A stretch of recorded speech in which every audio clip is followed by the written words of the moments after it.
Hello everybody and welcome back to the channel. My name is TheSpazDevil and this is your no bullshit guide to killing Zulrah.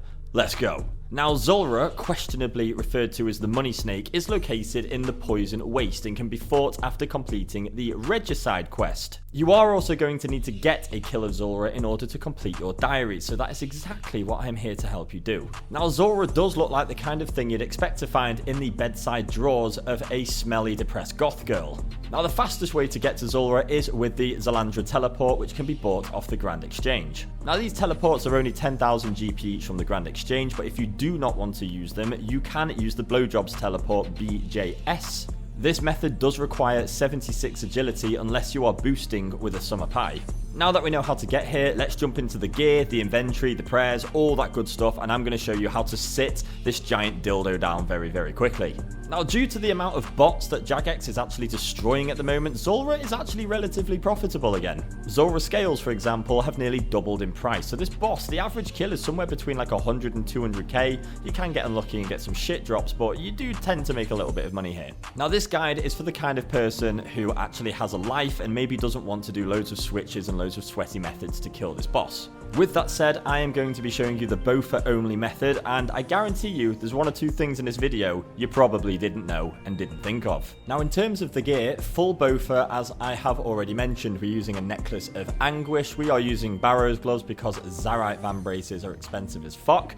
We are not going to bother with Pegasian boots, they are not worth the 30 mil. We're going to bring the best assembler that we have in our cape slot. And a ring of recoil is pretty much mandatory. What this will do is kill the snakelings for you that are going to spawn during the fight. Now ideally you want a ring of suffering because it can hold loads of recoil charges and it gives you a massive defense bonus. A ring of recoil is only going to last you for a maximum of 2 kills before it disappears.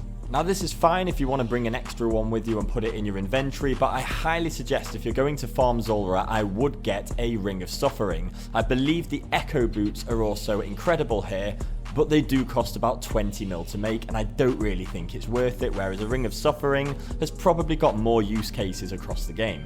Now speaking of boots before, I'm just using Devout boots. They help with prayer, they mean that you probably don't need to drink as many super restore doses or prayer potions, so I'm just going to stick those on just for the sake of it. Now let's talk about the inventory. I am bringing a Divine Ranging Potion, an Anti-Venom Plus, 2 super restores, I'm bringing a few anglerfish, some Kawamba Hamba Wam Wam Wibbly Bam Bams, and some sea turtles. Do not bring manta rays, sea turtles are literally just as good and they are half the price. I'm also going to bring with me my Zulrah teleports, some house teleports so that I can one click out of there, the Book of the Dead, and the runes to cast thralls. Now I'm just going to include this for players who might not know. Why have I laid out my food with my normal food and my Kawamba Hamba and Wibbly Bam Bams in the way that I have? Now normally with most food in the game there is a delay between eating one piece of food and eating the next, as you can see here. However, Kawamba Hamba Lam Bam Bams have a very special property to them, that if you eat a Kawamba Hamba Wam Wam after another piece of food,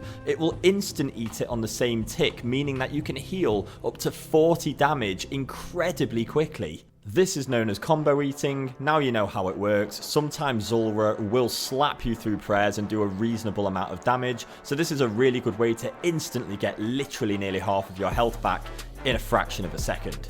For the quick prayers, we are going to set it to rigor. And now the next thing I'm going to talk about is the Zulrah plugin. Now the Zulrah Helper plugin, I think it comes pre-installed on Runelite, but I'm not sure. If it's not, then just go to the plugin hub and search for Zulrah Helper. Now here's the cool part. If you look under one of the drop-down menus, it says hotkeys. Now I actually have a programmable mouse that has buttons on the side of it, but this will work just fine with a keyboard as well. Now when the fight starts, Zulrah is always going to be in the same position, and the plugin is going to tell us exactly where to stand, and there are tile packs available on the tile packs plugin as well. The coloured dots also refer to Zulrah's combat style, so if it is green for example, pray range, and if it's blue, you're going to be praying magic. Now after the first phase, it is random what Zulrah is going to do next, so what you're going to have to do is watch Zulrah, see which colour she changes and where she moves, and then you're going to click to the corresponding box which matches where Zulrah has popped up. Don't worry, I'm going to show you an example kill and explain everything, but there's just one more thing to touch on.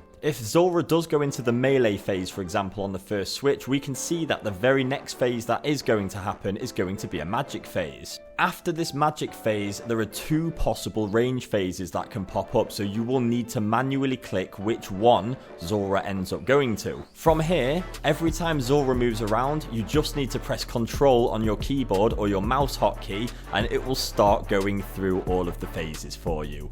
Boom, no bullshit, super easy. If the first switch is not actually to the melee phase, it's super straightforward, and you can actually start using the Control key or your hotkey to start going through all the remaining phases, and it's brain dead and will reset every single kill. One of the last phases you might encounter, you will see there are 2 icons here on the picture. There's magic and there's range. The one on the left hand side, so for example with this one it says magic, she's going to attack with magic first and then alternate magic range for that phase. It will always start with the icon that's on the left. So just bear that in mind. People refer to this as the Jad phase, so again, when she starts with that first magic attack, you can immediately swap to range. She'll do 1 attack of each and it'll just alternate. Again, most of the time, if your range is high enough, she's not even going to get to this phase. You're going to kill her very, very quickly. Right, time for the fight. Before we go in, we're going to have 1 sip of our Divine Ranging Potion and 1 sip of our Anti-Venom Plus.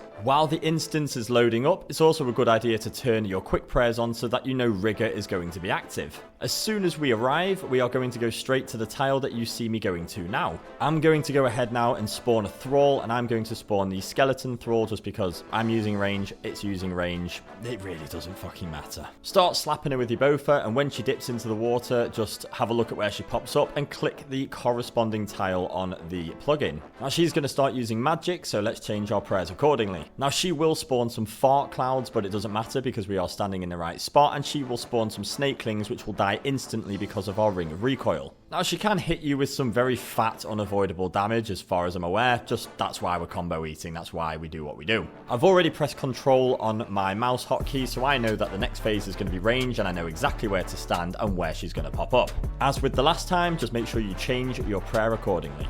Keep doing your thing, and now I'm going to talk about the melee phase. It's pretty damn simple. Go to roughly where you're supposed to be standing. When Zulrah turns and faces you head on, move 2 tiles away. That's it. Then she'll swipe a tail, then you move back. That's it. I've just deleted her in like a minute. No switches, dead easy, bish bash bosh. Congratulations, you now know how to kill Zulrah. I will leave you with 1 more kill. It's a bit of a sloppier one, we take a little bit more damage. I think the ring of recoil actually died halfway through. It's just to show you, this boss is not very scary. You can do your diary. Go and fuck this snake up. And if you've enjoyed this video, for God's sake, like and subscribe. I put effort into these for you, and I love making them for you. Jump onto the live streams. I'm live every single day, and I will see you soon.